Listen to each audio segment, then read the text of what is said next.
Hello students, कल हम बात करते हैं नोमेनक्लेचर ऑफ कोऑर्डिनेशन कंपाउंड, जिसमें मैंने आपको फॉर्मूला के बेस पर 5 कैटेगरी बताई थी। अब हम रैंडमली नेम देखते हैं कि कौन सा फॉर्मूला यूज होगा और किस टाइप से नेम आएगा।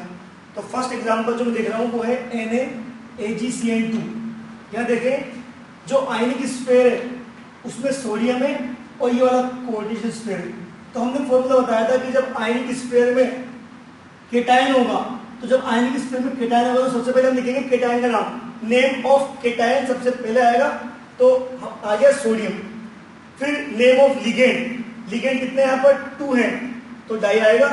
नेम ऑफ लिगेंड क्या है? साइनो, ये नेगेटिव लिगेंड है तो इसमें सफिक्स यूज होगा O, तो नेम होगा साइनो, तो डाई साइनो। और ये सेंट्रल मेटल है और यहाँ पर अगर मैं इसको वाटर में डिसोल्व करूं तो Na+ और इस पूरे कॉम्प्लेक्स पर नेगेटिव आएगा। जब कॉम्प्लेक्स पर नेगेटिव चार्ज हो तो सेंट्रल मेटल के नेम में हमको एक सफिक्स का यूज करना है। ये मैंने कल आपको रूल्स में बता दिया था। तो इसके नेम में एड आ जाएगा तो जाएगा अर्जेंटेट, और लास्ट में इसका ऑक्सीडेशन नंबर जो कि रोमन नंबर में हम शो करेंगे।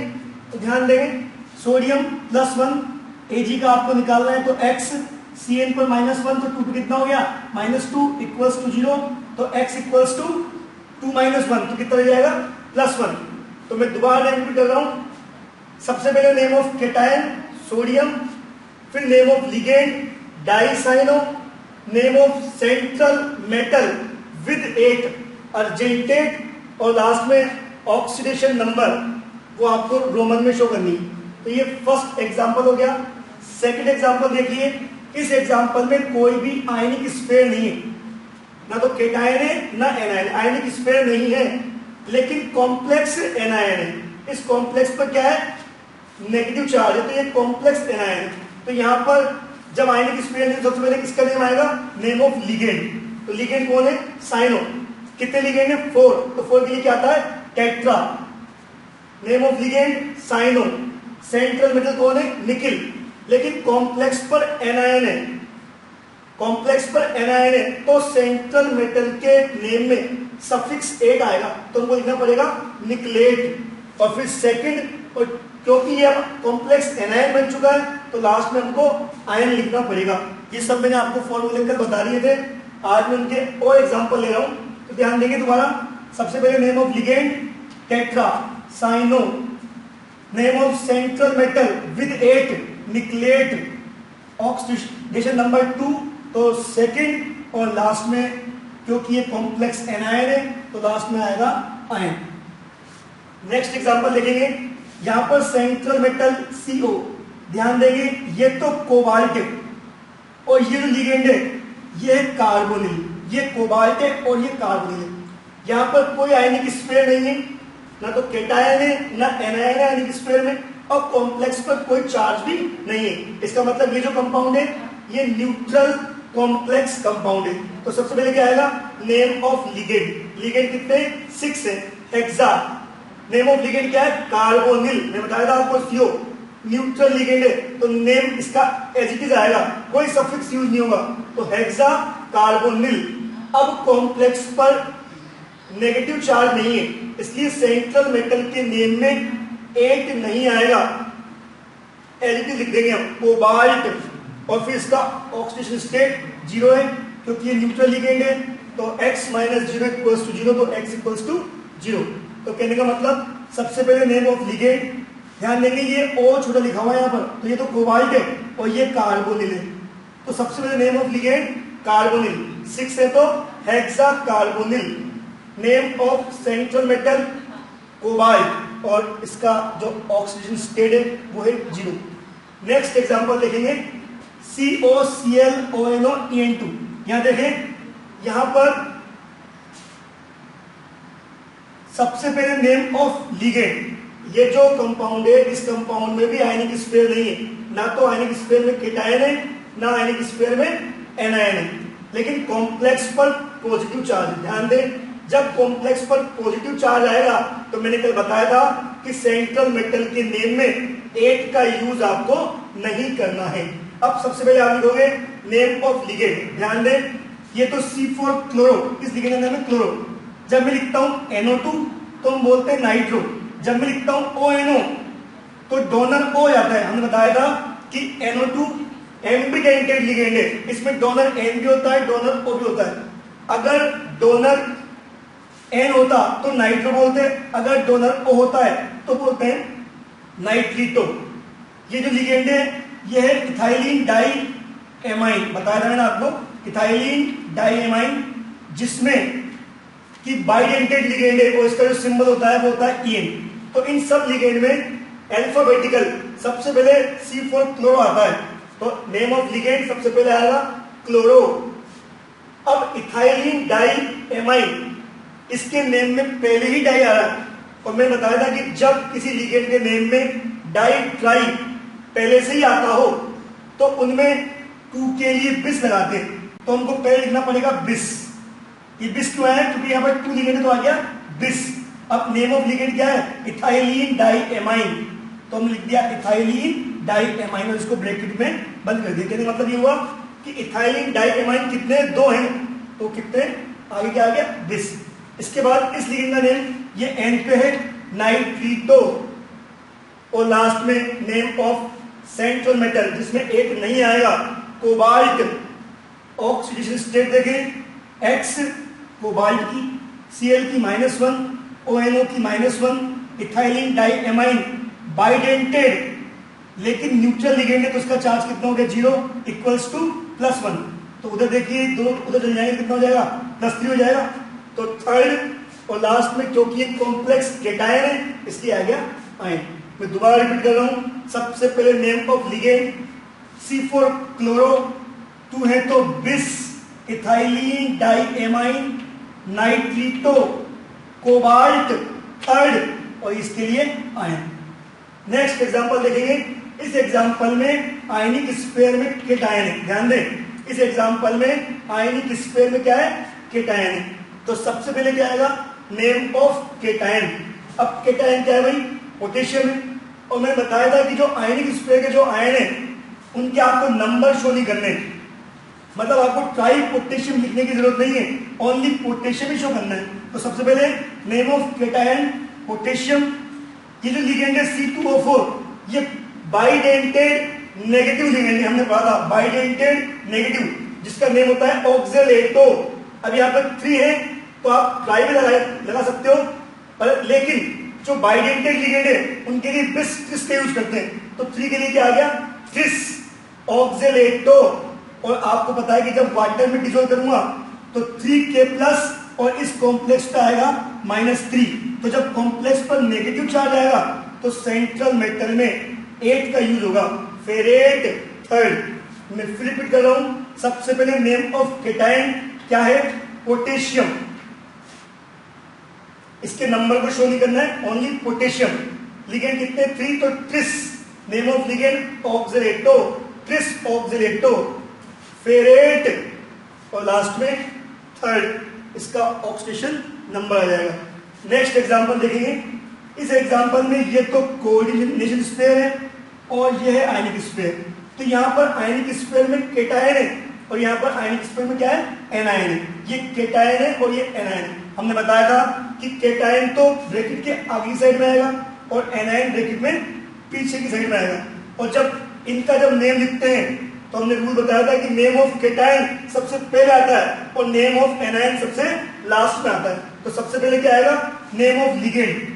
देखिए यहाँ 2 टाइप के लिगेंड है, क्लोरो और इथाइलिन डाइएमाइन। ध्यान देंगे C4 क्लोरो पहले आएगा, क्लोरो कितने? 2, तो डाई क्लोरो। अब इथाइलिन डाइएमाइन, इसमें खुद में डाई आता है तो 2 के लिए क्या आएगा? बिस, बिस इथाइलिन डाइएमाइन। फिर नेम ऑफ सेंट्रल मेटल वो है प्लेटिनम, ऑक्सीडेशन नंबर कितना है इसका? 4। और लास्ट में नेम ऑफ एनायन यानी कि नाइट्रेट। एक बात और ध्यान देंगे कि जब मैं इसको वाटर में डिसॉल्व करूंगा तो नाइट्रेट आयन बनेंगे 2NO3- और इस कॉम्प्लेक्स पे आएगा प्लस। जब कॉम्प्लेक्स पर पॉजिटिव चार्ज आएगा, जैसा कि यहां भी हुआ था, जब कॉम्प्लेक्स पर पॉजिटिव चार्ज आएगा तो सेंट्रल मेटल के नेम में आपको सफिक्स 8 नहीं लगाना है, उसका नेम एज इट इज लिखेंगे आप। तो दोबारा रिपीट कर रहे हैं, सबसे पहले नेम ऑफ लिगेंड डाइक्लोरो 2 है तो bis ethylene diamine, name of central metal platinum, oxidation state 4 और लास्ट में नेम ऑफ एनायन नाइट्रेट। अब वही वाली बात कि आयनिक स्फीयर के आयंस को आपको नंबर शो निकलना है, डाई नाइट्रेट लिखने की जरूरत नहीं है, ओनली नाइट्रेट। जैसे यहाँ पे ओनली पोटेशियम, ट्राई पोटेशियम नहीं लिखा, वैसे यहाँ पे भी ओनली नाइट्रेट, डाई नाइट्रेट लिखने की जरूरत नहीं है। अब इसका ऑक्सीडेशन नंबर देख लें, प्लेटिनम X 2 लिखे तो कौन से Cl, 1 पे -1 तो 2 पे -2, इथाइलिन डाइएमाइन न्यूट्रल बाइडेंटेड तो 0, नाइट्रेट पे -1 होता है तो 2 पे हो गया -2 इक्वल्स टू 0, तो x इक्वल्स टू +4, +4 का मतलब ये आ गया रोमन में 4। तो ये एग्जाम्पल मैंने आपको और दे दिए, कल मैंने 5 एग्जाम्पल और दिए थे, आज ये और एग्जाम्पल दे दिए आपको ज्यादा। और नेक्स्ट एग्जाम्पल ये देखिए आप, ये थोड़ा स्पेशल एग्जाम्पल है और कई बार पूछा गया है, इसको ध्यान देंगे, ये कई कंपटीशन पूछा गया है और बोर्ड में भी आया हुआ एग्जाम्पल है, ध्यान देंगे इसको।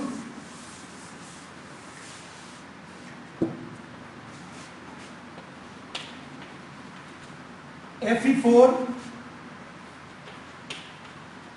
FeCN6 होल साइज, ध्यान देंगे। इसका एक तो कॉमन नेम है, वो होता है पर्शियन ग्लू, ये तो आपको लर्न नहीं करना पड़ेगा, इसका जो कॉमन नेम पर्शियन ग्लू तो आपको लर्न करना है। अब हम इसका नेम देंगे, नोमेनक्लेचर इसका करेंगे हम सिस्टम के बेस पर। तो ध्यान दें इसमें क्या होगा, जो ब्रैकेट के बाहर है वो तो आयनिक स्फीयर है, ये कोऑर्डिनेशन स्फीयर है। अब आपको पता है कि आयनिक स्फीयर में भी Fe है और कोऑर्डिनेशन स्फीयर में भी Fe है। अब Fe की जो वैलेंसी होती है वो +2 भी होती है, +3 भी होती है। तो आप क्या करें कि ये +2 है या +3 है, इसका पता कैसे पड़ेगा? तो आपको देखना पड़ेगा, मैं एक बार +2 रख के देखूंगा, एक बार +3 रख के देखूंगा। पहले मैं +2 रख रहा हूँ, +2 यानी कि इसको मैं मान रहा हूँ फेरस, +2 में बोलते हैं फेरस, +3 में बोलते हैं फेरिक। तो इसको पहले फेरस मान रहा हूँ, तो +2 × 4 तो ये हो गया +8। मैं अभी +2 मान के चल रहा हूँ इसको Fe को, तो +8 इसका निकालना है हमको। तो देखिए 3x हो गया, 3x -6 और 3 से इसको मल्टीप्लाई करोगे तो -18 इक्वल्स टू 0। तो 3x इक्वल्स टू 18 - 8, तो 3x equals to 10, x equal to 10/3। तो 10/3 ऑक्सीडेशन नंबर नहीं आ सकता। कहने का मतलब अगर आप इसको +2 रखते हो, Fe को +2 रखते हो, इसको फेरस मानते हो, तो ऑक्सीडेशन नंबर नहीं आ रहा है, इसलिए यहाँ पर +2 पॉसिबल नहीं है। अब मैं रख के देख रहा हूँ +3, ये बात कर रहा हूँ मैं Fe की, Fe को मैंने +2 माना तो ये पॉसिबल नहीं है। अब मैं मान रहा हूँ Fe को +3, तो ध्यान दें +3 मान रहा हूँ यानी कि फेरिक, तो 3 4 12, तो ये हो जाएगा +12 प्लस ये देखिए 3 है Fe, तो +3x -18, Cn पे माइनस होता है तो -18 equals to 0, 3x equals to 18 - 12, x equals to 6/3, x equals to 2। तो ध्यान देंगे यहाँ पर जो अब ऑक्सीजन स्टेट कितनी आ गई 2, यानी कि अगर मैं इसको Fe+3 मानता हूं तो ऑक्सीडेशन स्टेट 2 आ जाती है, मतलब ये फेरिक ही होगा, ये फेरस नहीं होगा, एक कंफर्म हो गया। अब नेम लिखें, मैंने बताया था कि सबसे पहले नेम ऑफ केटायन लिखेंगे, क्योंकि आयनिक स्फीयर में क्या है केटायन है, तो हमको लिखना पड़ेगा फेरिक, फेरिक हेक्सा। देखिए 6 लिगेंड है, इसको नहीं आना, लिगेंड 6 ही है, एक Fe पर कितने लिगेंड है 6, हेक्सा साइनो फेरेट सेकंड। बात पे दोबारा वो करेंगे, यहां पर जो आयनिक स्फीयर है उसमें Fe है और कोऑर्डिनेशन स्फीयर में Fe है, लेकिन इसको हम +2 यानी फेरस भी मान सकते हैं और फेरिक भी मान सकते हैं। मैंने एक बार इसको फेरस यानी कि +2 मान के चला, तो +8 +3x -18, तो जो ऑक्सीजन नंबर है वो पॉसिबल नहीं होता, यानी कि ये +2 नहीं हो सकता। जब मैंने इसको +3 रखा, यानी कि ये कितना हो गया +12, +3 रखा तो +12 आ गया यहाँ पे, तो ऑक्सीडेशन नंबर कितना आता है Fe का 2, यानी कि ये पॉसिबल है, इसका मतलब ये फेरिक ही होगा। तो हम इसको बोलेंगे, अब सबसे पहले नेम ऑफ केटायन, तो नेम ऑफ केटायन क्या है? फेरिक। फेरिक क्यों बोला? क्योंकि इसको +3 रखा तो ये ऑक्सीडेशन नंबर पॉसिबल हुआ, इसलिए हम क्या बोलेंगे इसको? फेरिक। फिर नेम ऑफ लिगेंड कितने? 6 हेक्सासाइनो।